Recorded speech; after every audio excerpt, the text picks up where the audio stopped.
सभी को नमस्ते। बीएससी पार्ट फर्स्ट में यांत्रिकी पुस्तक में अपना चैप्टर चल रहा है dynamics of system of particle. इसमें आज का अपना टॉपिक रहेगा परिवर्ती द्रव्यमान वाले निकाय, यानी वे निकाय जिनमें द्रव्यमान जो है वो परिवर्तित होता है। तो सामान्यतः निकायों का अध्ययन करते समय निकाय का कुल द्रव्यमान जो है वो नियत रहता है, अर्थात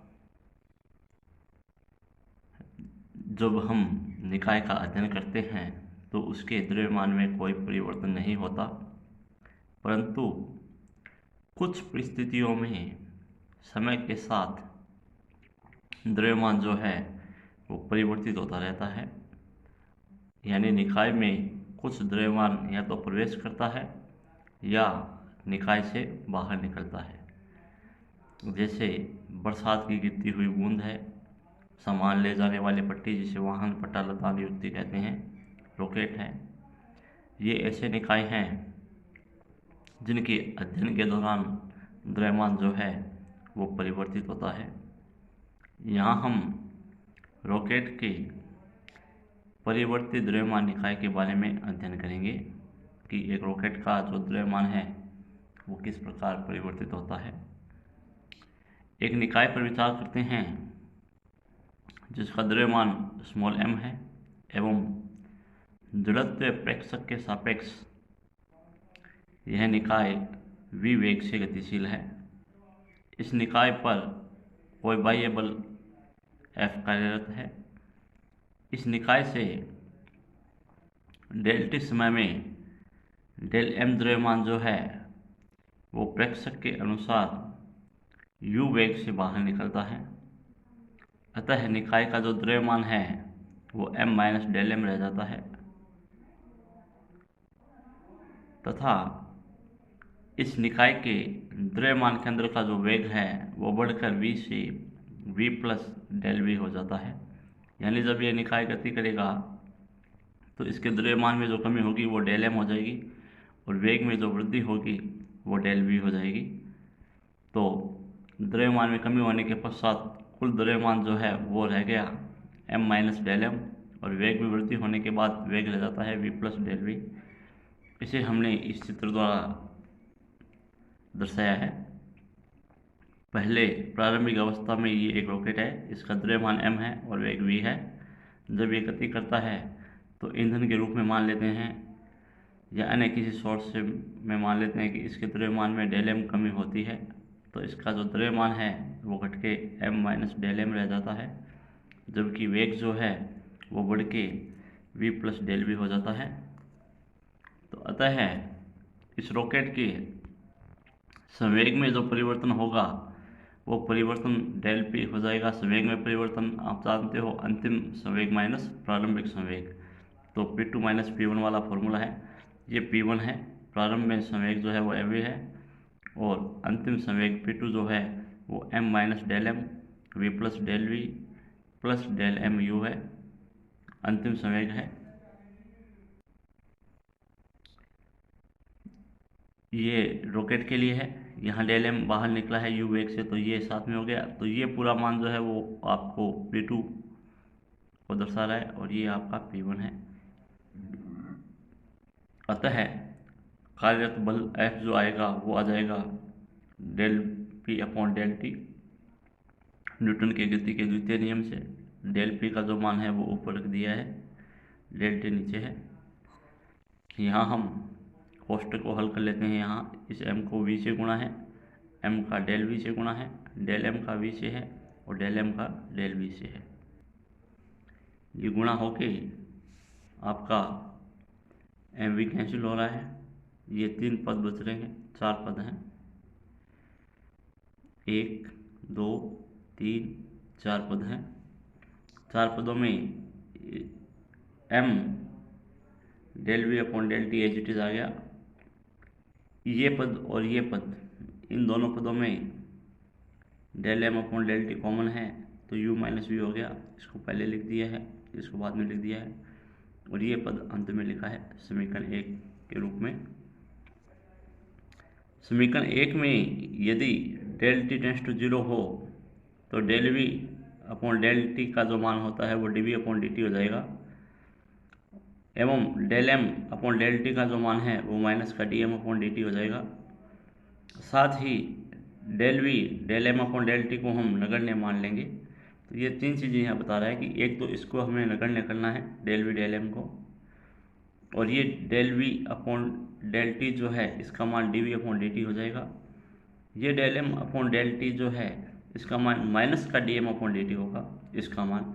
तो इसका मान जब माइनस का D M upon D T हो जाता है तो ये u से गुणा होकर माइनस में आ जाएगा और v से गुणा होकर प्लस में आ जाएगा, क्योंकि माइनस है और ये आपका नगण्य है।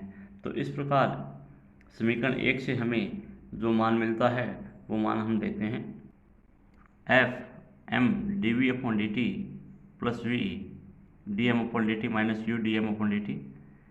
यहाँ हम जो है अवकलन का रूप लगा देते हैं। दो फलनों के लिए होता है डी बटा डी एक्स x1 गुणा x2 वाला, x1 कॉन्स्टेंट x2 का अवकलन प्लस x2 कॉन्स्टेंट x1 का अवकलन, वो लगा देते हैं। तो एम वी साथ आ गए हैं क्योंकि m और v दोनों वेरिएंट है समय के सापेक्ष, इसलिए डी बटा डी एक्स x1 x2 की जो प्रॉपर्टी है अवकलन की वो लगा रहे हैं, उससे ही आपको ये रूप मिल जाएगा। ये एज इट इज आ गया समीकरण 3। समीकरण 3 परिवर्तित द्रव्यमान के निकाय के लिए न्यूटन के द्वितीय नियम को परिभाषित करती है। यह समीकरण 3 की विशिष्ट स्थिति है जिसमें dm अपॉन dt बराबर 0 है, अर्थात निकाय नियत द्रव्यमान का हो, और u बराबर 0 अर्थात प्रेक्षक बाहर निकलने वाले द्रव्यमान तंत्र में स्थित है। यदि f बराबर D P upon D T का उपयोग परिवर्तित द्रव्यमान के लिए भी कर सकते हैं। माना किसी क्षण रॉकेट का जो द्रव्यमान है वो कैपिटल M है एवं प्रयोगशाला निर्देश फ्रेम के सापेक्ष इसकी जो गति है वो वी वेक्टर है। जेट के रूप में निष्कासित गैसों के कारण यदि रॉकेट का जो द्रव्यमान है वो dm अपॉन dt की दर से कम होता है और निष्कासित गैसों का रॉकेट के सापेक्ष जो वेग है वो स्मॉल v है, तो प्रयोगशाला निर्देश फ्रेम में इन गैसों का जो वेग होगा वो capital V minus small v होगा। यहाँ कैपिटल V जो है वो रॉकेट का वेग है, स्मॉल v जो है वो रॉकेट से निकलने वाली गैस का वेग है। यहाँ पर कैपिटल V और स्मॉल v को समानांतर माना गया है। यदि रॉकेट का भार नगण्य माना जाए तो रॉकेट पे लगने वाला बल बराबर रॉकेट का प्रति सेकंड संवेग अंतर के बराबर होगा, अर्थात mv का जो समय के सापेक्ष अवकलन है वो v minus V D M upon D T के बराबर होगा। ये दोनों चीज़ें बराबर हो जाएगी। तो समीकरण 4 में विशेष स्थिति एक है जहाँ पर बाह्य बल F जो है वो 0 है और u का जो मान है वो capital V minus small v है। तो इस समीकरण 4 से हमें मिल जाता है इसका अवकलन है वही, पहले m कांस्टेंट है v का अवकलन हो गया, फिर v कांस्टेंट है m का अवकलन हो गया। इधर से आपको सामान्य रूप में मिल गया है dm का इन दोनों में गुणा हो गया है अंदर। ये आपका ये दोनों कैंसिल हो गए। m dv अपॉन dt का जो मान है वो है माइनस का v, इधर से ये बच गया माइनस का v dm अपॉन dt बच गया। तो dv का जो मान है वो m इधर गुणा में आ गया है, भाग में आ गया है, इधर गुणा में था ट्रांसफर होके भाग में आ गया है। तो dv का मान आपको मिल गया माइनस का v dm अपॉन m। ये v जो है स्मॉल है, ये v जो है वो कैपिटल है। तो उसका समाकलन कर देते हैं। समाकलन करते ही हमें v का मान मिल जाता है, v is equal to minus का स्मॉल v log e पीरियन m प्लस k जो है वो यहाँ पे समाकलन नियतांक है। यदि प्रारंभिक द्रव्यमान जो है वो m0 है और वेग जो है वो v0 है, तो यहाँ पे मान रख देते हैं, तो ये v0 बराबर माइनस का v log e बेस पीरियन m0 प्लस k हो गया। तो यहाँ से k की जो वैल्यू है वो मिल जाएगी v0 plus v log e पीरियन m0। ये जो k का मान है वो यहाँ पे रख देते हैं, यहाँ पे रखते ही हमें यहाँ पे k का मान मिल गया। और फाइनली जब इसको हम हल करते हैं तो ये तो v इधर आ गया, इन दोनों में v कॉमन आ गया और log की प्रॉपर्टी लग के m0 बटा m हो गया। log की प्रॉपर्टी होती है बटा में होता है तो माइनस आता है, गुणा में होता है तो प्लस आता है, वो गुणधर्म लगा है। तो इस प्रकार हमें समीकरण 7 मिल गई है।